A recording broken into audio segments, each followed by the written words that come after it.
It probably doesn't come as a surprise that corn, soybeans, and potatoes are some of the most commonly grown crops in the United States. What you may not know, though, is that a majority of these crops have been genetically modified. This technology was created in the 1990s and since then has been a part of the average American's diet. But is society as accepting when it comes to genetically modifying humans? There have been multiple global conferences over the years to discuss regulations for gene editing, not only in children and adults, but in embryos as well.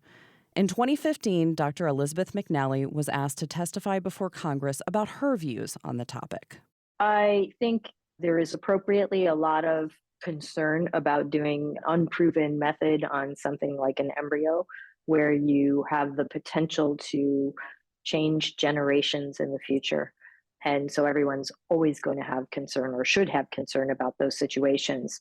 Where I took a point of view in talking with Congress was to make sure that the voices of patients and families are heard in that process.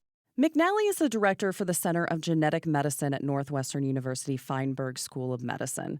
During her congressional testimony, she made it clear that while there is a great risk when gene editing, especially in human embryos, this technology offers several upsides. For example, if we had the capacity to fix a disease with an early onset, childhood onset, newborn onset, and we could fix that in utero, if the safety mechanism was in place to do that, that we still should consider that possibility. We do have a lot of genetic diseases that make children sick. And if we do have the capacity to prevent that or stop that or treat that, we can do it safely, recognizing the cost benefit analysis that, it might not be prohibited in every circumstance. There are two types of gene editing. The first is somatic genome editing, which refers to modifying a person's DNA without altering their reproductive cells, such as sperm or eggs. If those cells are genetically modified, it's called germline genome editing. This means that any changes will be permanently passed down, forever affecting future generations. In the U.S., germline genome editing is illegal with the use of federal funds. So if you're an NIH-sponsored scientist, you can't be doing that. So that's where the government has put its clamps on the system of doing that. But if you had all the money in the world and you wanted to pay some doctor to do that, I mean that's how it happened in China, right? Was people just doing that. In 2019, a researcher in China was sentenced to 3 years in prison after helping to produce genetically altered babies. He had modified genes in human embryos, hoping to create a resistance to HIV that will be passed down through generations. After news of this experiment spread, a group of prominent scientists, including those who helped develop CRISPR technology, called for a temporary international ban on genetically modifying eggs, sperm, or embryos. This group argued that proper regulations and procedures must be established before research continued. In the meantime, McNally says gene editing experiments have moved into different models. I feel like the field has really moved towards thinking about doing gene editing in somebody who's already born. I feel like that's where the field is right now. And notice I'm not saying adults, because I think there still are children that are really who you would take the risk of doing this type of therapy for a child who has a bad disease and you have a capacity to change a life and save a life. You would take that risk. We do that all the time in medicine. We undergo difficult surgeries. We do all sorts of things knowing that we're placing that child at risk because we see a reasonable hope of treating that person. Though we'd all like to believe that any FDA-approved treatment is only going to help us, we gamble with our health every time we undergo surgery, get a CT scan, or even take antibiotics. McNally says the advantages of gene editing are endless, but the technology isn't perfect. I think what people see as the big risk right now is what's the fidelity of your genetic correction approach? Can you do it precisely? Can you do it, meaning you're going to hit only that target that you want to hit? No bystander off-target effects. And can you do it efficiently? In other words, if you're only fixing 1 out of every 100 cells and you need to fix 90 out of 100 cells to get an effect, well, then that's not good enough. So it has to do with how efficient it is and how precise it is. While there are many upsides to this technology, McNally argues that at the end of the day, it's not above other scientific innovations. I think it's important to avoid genetic exceptionalism. There's this long history of genetics as being treated as this very special thing and that it has to have different rules around it. But I think we want to continually apply what our standards for medical practice, which is we take risk when it's worth risk. And it depends what that benefit is. However, McNally says there is one case in which genetic exceptionalism applies, and that's when gene editing can potentially alter the outcome of future generations. So you may not be changing just that one person in front of you. You could be changing future generations. If you have also changed their germline, if you've changed the sperm and the eggs that make up that individual, you're not making that decision for one person, you're making that decision potentially for many. And that is different than anything we've ever had to deal with before. So that's why it's not like anything else. Last week, in the first half of the show, we discussed how gene editing can be used to eliminate future diseases. However, not all researchers are looking at this technology for its health benefits. It can also be used for superficial changes, such as altering a baby's hair color in utero. This idea has given life to the concept of designer babies, a topic that generates many different opinions. There's a few ways of looking at the question of designer babies. I mean, one is, does anyone change their eye color and hair color of either themselves or their babies right now? And they do with contact lenses and beauty salons. But I think the issue is more about equitable distribution and whether this is really what we want to be doing. Even if we can bring the price down and educate people and make it very safe, is that really what we want to be doing with our technology? That's Dr. George Church, a professor of genetics at Harvard Medical School and is considered the founding father of genomics. He says that there are instances in which gene editing can cross over and apply to both health and cosmetic procedures. For example, babies diagnosed with cleft palate have an opening or a split in the roof of their mouths.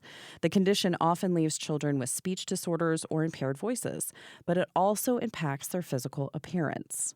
Cleft palate is something that it can be pretty disturbing impact on people because of the biases of people interacting with them. And it's relatively easy to fix. But, most things that you would want to do on babies, you can wait until later. The main things that are where you can't wait are things where you have very serious inherited diseases where irreversible effect on their brain happens as a fetus. And though parents may have the best intentions, much of the global debate stems from the ethics of altering a person's DNA without their consent. Dr. Raja Watramani says that this is especially concerning because there's added risk when manipulating the natural order. These are not perfect techniques. So what if, because there's always some off-target effects occasionally. So let's say you planned your baby X to have super genes for growth, but at the same time, by mistake, you got a mutation somewhere else. Now who's responsible for that? Google is a great technology, but it can be used by a terrorist. Nuclear is a great technology, but it can be used for atom bombs. So CRISPR is a great technology, which can be used to promote human health, but it can also be misused, right? Watramani is a professor of neurology and scientific director of the Transgenic and Targeted Mutagenesis Laboratory at Northwestern University. Both he and McNally agree that it's hard to predict and screen for future complications. There is no free lunch. It's as much as we want a target that goes right after that gene change and doesn't change anything else and isn't going to change anything else. Even in the best case circumstance where you have that, and oh, by the way, we're never going to have that. No medical treatment's ever going to have that with it. You just really can't accept that degree of risk when the benefit is something superficial that can be realized in some other way. A lot of times there's safer ways to achieve that. You wouldn't genetically go change someone's hair color. You would say, go dye your hair. It's easier to do that. Or, there's just different approaches to doing that. And you don't, again, take that much risk to do it. So if scientists agree to only use genetic editing for bettering the health of fetuses, shouldn't mass research be underway by now? Well, it's not actually that simple. While this technology isn't brand new, there is still a lot of research that needs to happen to ensure our safety. A 2015 study published in PNAS tested a theory of eradicating malaria by gene editing mosquitoes. They inserted genes into the insects that would block their ability to transmit the disease to humans. The idea is that if you make this mosquito resistant, at every generation, it's going to copy that defective gene. So all the mosquitoes in the population are going to be suddenly all deficient in their capacity to carry Plasmodium, and therefore, eradicate malaria. Which sounds like a no-brainer, so why haven't we released these mosquitoes into the wild? Well, for one thing, Awatramani says that we can't predict how these new mosquitoes will impact the environment. When you remove those genes and you set them out, and maybe, let's say they start not doing as well and they start dying, and then some bird feeds on that mosquito and then the bird dies, and we don't know how ecology, it's very complex. So I'm not saying, I think these are amazing and these are great solutions, but due caution, due discussion, transparency are important, Awatramani says there needs to be a serious discussion that extends past scientists before we move forward with this technology. Our ability to genetically modify living organisms will affect each person in society, so an ethical debate should be open for all.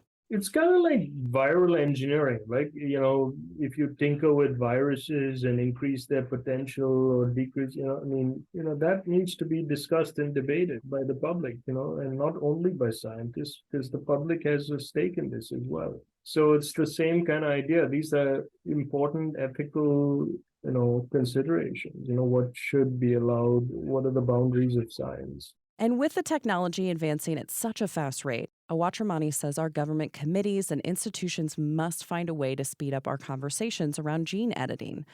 Last week, we took you through the history of genetic engineering and all of the incredible opportunities that come with it. However, with this last edition, we see why these scientific advancements need to be thoroughly regulated and openly discussed in society. You can find more information about Drs. Elizabeth McNally, George Church, and Raj Awatramani on our website, radiohealthjournal.org. Our writer-producer is Kristen Farah. Our executive producer is Amira Zaveri.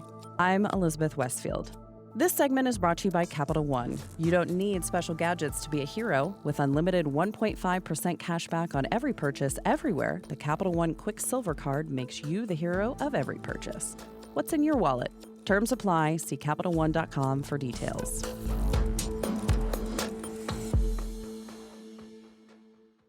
Coming up next week on Radio Health Journal. Genetic counselors are there to help sort of bridge the gap, just to come alongside families and help them feel like they're not alone in navigating this diagnosis. How genetic counseling can prepare you for unexpected health risks. Then a look into medical malpractice investigations. I don't think that the system is as effective as it should be. I'm privy to information that would shock people about what physicians are allowed to do and that they're not called on it.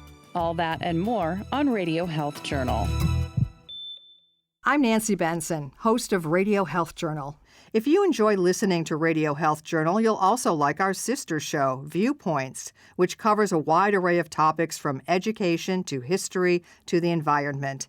Here's a preview of what they're covering this week on Viewpoints. There were many days where I felt overwhelmed. I remember I would cry about how hard life felt back then.